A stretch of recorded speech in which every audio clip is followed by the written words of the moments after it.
Hey, it's Ty Screams, and I'm about to give you a recap of what happened on season 47, episode 9 of Survivor. Sam is feeling terrible after realizing that Gata is no more. Rachel still wants to work with Sam, but he's not sure if they can risk playing together. Rachel then dives into explaining why she played her shot in the dark, using it as a way to gauge reactions to everyone on whether she should play her idol or not, and it worked. The next morning, Rachel and Andy are up early talking on the beach, and Rachel mentions that they never really were together, and Andy is reflecting on whether it was because he leaned a bit too much into the bottom of the tribe mentality. Now that Andy has blindsided Rachel for both the Annika and Sierra vote, she's reconsidering working a little closer with him. Sam very clearly wants revenge on Lavo for getting Sierra out, but understands he can't play too hard. He's talking with them and saying he'll work with them, but is really waiting for his moment to strike, even going along with a plan to keep Gabe as a target. They receive some tree mail and they must split into pairs then head out. For the immunity challenge, they must compete in an obstacle course in their pairs, being eliminated during the rounds. And the final two pairs face off in an immunity challenge. The final two pairs also get a reward, and before they start, Jeff announces that the first two pairs that get eliminated will lose their vote for tribal council. Sam, Andy, Rachel, and Caroline are the first two pairs eliminated, getting their votes taken away. The final individual challenge is between Sol, Gabe, Kyle, and Teeny, and they must stand between smaller and smaller footholds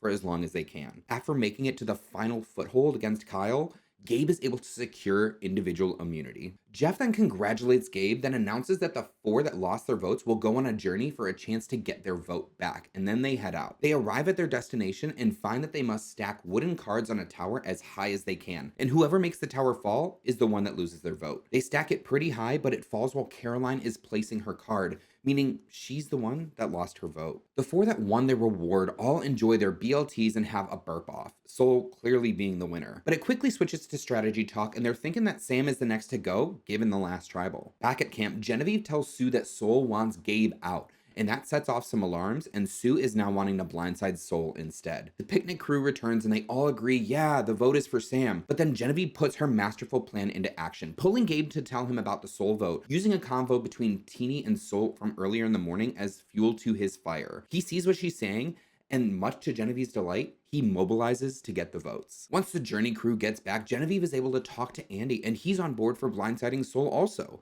So next she goes to Rachel and she's on board, but then breaks the plan to Sam, who then wants to blow everything up and immediately tells Sol. Then there's chaos at camp and no one knows the actual plan, seeing votes switch between Sol, Sue, and Kyle. At Tribal, it's very clear no one is comfortable. There's normal questions between Jeff and the tribe, but more importantly, there's a ton of cross conversation happening. Eventually, they start getting up during the questioning, running around whispering to figure out who the vote is going to be. It's incredibly tense, but Jeff says it's time to vote and there are no idols or advantages played. And then he reads them. It's one vote Sue and the remaining votes are for Sol, making him the second member of the jury. What a chaotic episode, but I'm loving seeing how much of a mastermind that Genevieve is. Do you think that everyone is going to start to catch on and there's going to be a huge target on her back? I sure hope not, because I want to see this every week. Be sure to like, subscribe, and tune in next time for another recap of Survivor.